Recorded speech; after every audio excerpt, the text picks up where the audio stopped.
Waktu saya dipercaya Tuhan menjadi salah seorang dirut di setingkat anak perusahaan di BUMN, saya menerapkan dunia kerja yang pertama gini.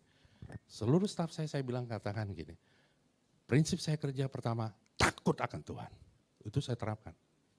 Yang kedua, jangan terima makanan parcel voucher atau uang dari partner bisnis. Kira-kira enak gak kayak gitu Bapak Ibu? Kalau orang yang biasanya korupsi, biasanya memang suka main belakang, itu gak enak. Tapi bagi orang yang biasa tidak melakukan itu enak. Karena ada roh Tuhan, roh kudus yang memberikan kekuatan bagi kita. Itu saya terapkan dan saya bersyukur selama saya beberapa tahun di sana, gaya kultur dari perusahaan itu berubah.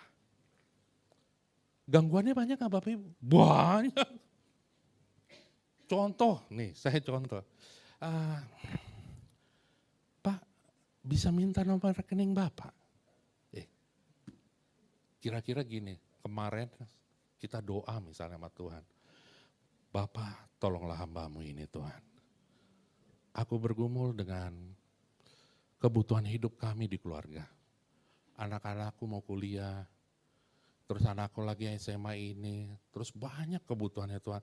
Tolong Tuhan, tiba-tiba besok ada SMS atau WA bilang, Pak bisa minta nomor rekening Bapak.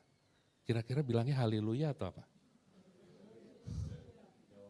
Jawabannya apa? Waktu Tuhan pasti yang terbaik. Oh, setan bisa gak buat kayak gitu? Bisa. Setan bisa buat mujizat gak? Bisa. Setan bisa buat sebuah orang gak? Bisa. Kalau kita tahu ini dari Tuhan atau enggak, terasa. Waktu saya diterima SMS, waktu itu masih SMS bilangnya. Belum ada WA itu. Pak bisa minta nomor rekening Bapak sebagai rasa terima kasih kami kepada Bapak. Lalu tahu jawaban saya apa? Bu, maaf, saya kerja profesional. Saya tidak terima yang namanya uang atau sejenisnya. Titik. Saya pikir selesai. Belum. Itu kerjaan iblis. Iblis itu pokoknya untuk membuat kita sampai goyah iman kita. Dibilang lagi, Pak, atasan saya menyampaikan untuk segera mentransfer uang kepada Bapak. Sebagai rasa terima kasih kami kepada Bapak. Kira-kira mikir gak kita? Oh enggak, kalau saya tetap gini. No. Bu, tetap saya tidak terima. Saya tidak mau dikamiri dengan cara-cara gini. Karena saya tahu bahwa saya memilih mereka bukan berdasarkan apa-apa. Tapi berdasarkan pengalaman mereka, expertise mereka, semuanya sesuai dengan kriteria yang kita punya. Saya bilang, Bu, tetap saya tidak mau terima. Selesai saya pikir, tidak. Tuhan Yesus dicobai padang gurun berapa kali Bapak Ibu?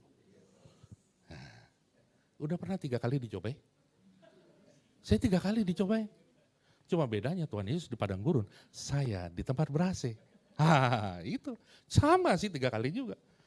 Lalu saya ditanya lagi, Pak tolong Pak, saya sudah ditegur sama atasan saya. Saya bingung mau jawab apa, kan 1, 2 udah. Roh Kudus ingatkan.